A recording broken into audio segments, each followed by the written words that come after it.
So we just got to the rose garden and we're walking down the path, and pretty much right away there was an opportunity to help her learn how to be around dogs. So you can see how she crosses in front of me here and she starts to get real interested in what's going on. There's a woman playing with her dog, and you see the little Chihuahua here is kind of wanting to do some of her old habits, and I'm just like, no, we're not doing that. I give her some corrections, but the main thing is the energy. And the woman actually wanted to come say hi, so my dog try to say hi to this dog? sure, Hi, we can give it a shot. you want to say hi? I know that every Chihuahua comes with a complimentary demon, but I hope that's not the case.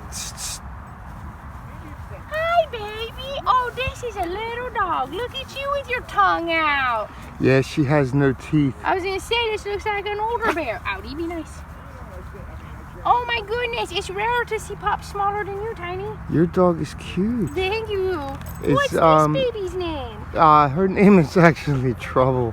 Hi, Trouble. Yeah, hi, Trouble dog. Are you a good little Trouble dog? Hi, baby. Oh my goodness, you are cute. Look at this dog.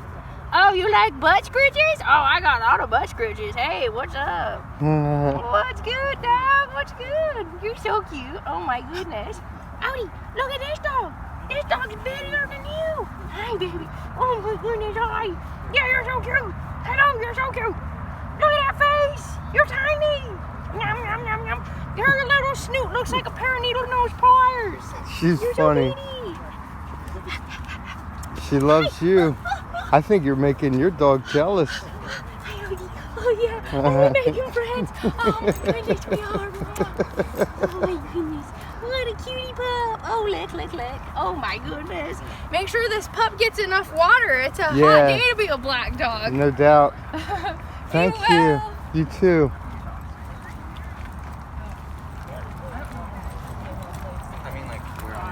Oh, my hand. Come on.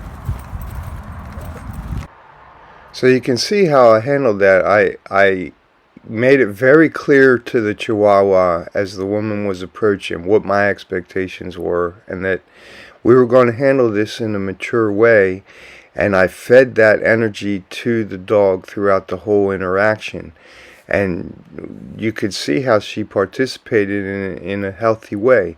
So as we move along, you can almost see by the way she's carrying herself that she feels like a sense of pride or certain self-worth or just confidence in herself. Like she's experiencing a whole nother way of relating to the world, and she's enjoying it. And you can see that in her body language. Like she started off wanting to bark at that dog, and I was just like, no, we're not doing that. And the dog came over, and because of the foundation that I've established with this Chihuahua, she was able to hear my communication with her and engage with that dog in a much better way. And even though the lady was using all kinds of sound and getting both dogs real excited, that's kind of part of the training. You can't expect to train your dog in a bubble and just be like, okay, well, if everything goes perfect, then I'll hopefully be able to connect with my dog.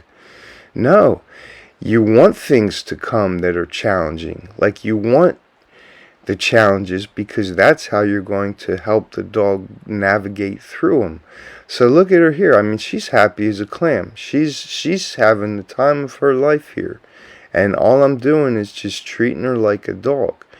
And this is the same dog who would straight up, quote unquote, attack other dogs. And everybody in her whole realm, meaning like her owner and everybody that lived near her and all this stuff, they just kept feeding into that behavior. Like, oh, this is like the little vicious dog. We got to treat it all special. Can't come near it. Oh, blah, blah. And it's like, it's so destructive for for the dog, and it's just like locked in this reality where it's like impossible for it to change, because every human being around it is expecting the same thing and feeding it that same energy, and it's just like a prison cell of energy that the dog can't escape.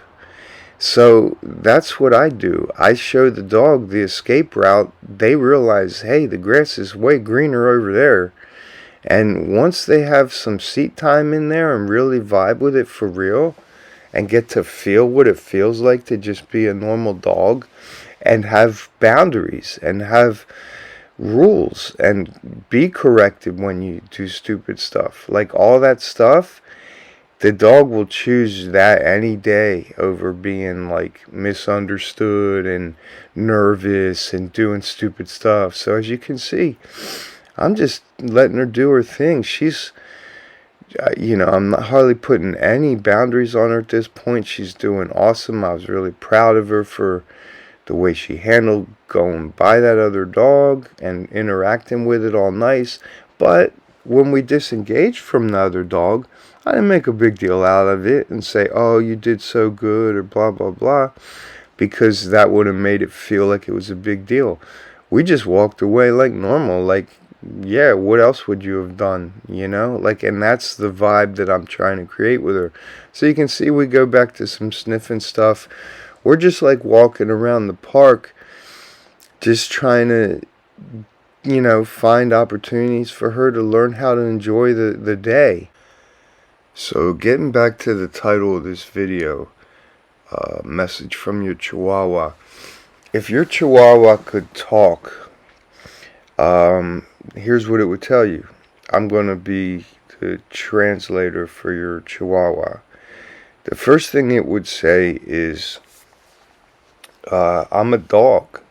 Like, stop treating me like a little toy. I want to go and do normal dog stuff, and I'm capable of doing it. I need some special attention, like I need you to protect me and make sure that big dogs don't step on me or put me in their mouth. But other than that, I want to be a dog. So that's the first thing. The second thing is, I don't have a evil spirit on me. Like, I'm not a little devil dog. Like, you notice what that lady said, and I'm not trying to get into, a bunch of spiritual stuff here, but people act like, we ignore the spirit world all the time, but in reality, it's like more real than the world we live in, and we open ourselves up to saying silly things like that make reality. Like, our words have a huge impact on what comes into reality. And when we say things like, oh, my dog is a little demon, or oh, Chihuahuas are just they're all just like little evil dogs, like, that's just so not fair. It's really just not fair. I try and avoid stereotypes in general.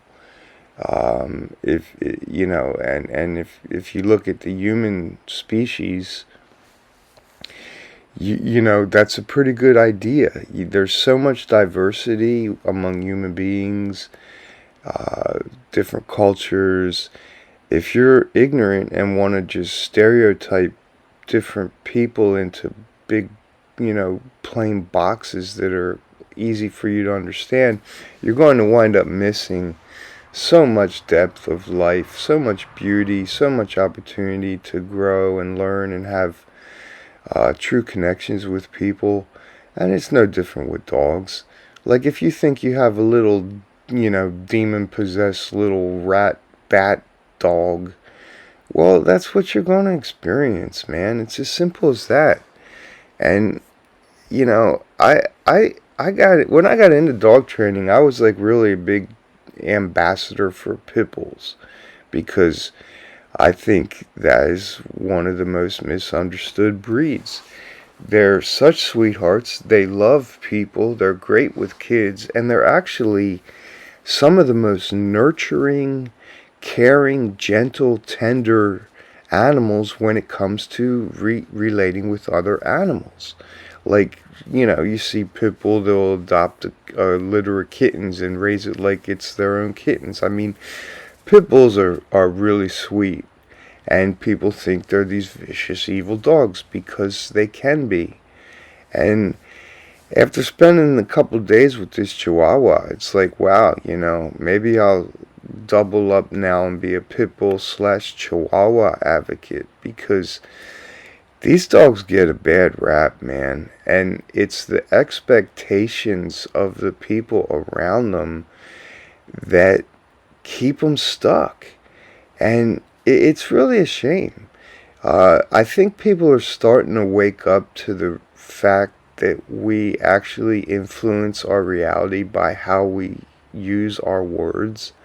Some people are never going to wake up, but some people are going to get it. And I was going to save this topic for like a whole nother video because it's definitely worth it, but I feel like I have to mention it here. Did you notice when the woman asked, "What's your dog's name?" I says, it's Trouble. And I was like kind of like hesitant to even say it, right? And that's kind of what I'm talking about. It's like, do you understand the power of language? Like, do you seriously, like, I wanted to keep this as a dog training video, and that kid rode by on the bike, and I wanted to like point out her reaction and this and that, and how much she's just so much more well adjusted over the course of a few hours. And just so much more at peace with her surroundings. But getting back to the power of words, because this is pretty important, and I definitely want to touch on it here. I will expound upon it in later videos, because it's like fundamental. But if you decide to name your dog Trouble, I just don't really understand how that could really be beneficial in the long run, or in any scenario. It's the same way as like getting like a pit bull or a German shepherd and naming it like Killer.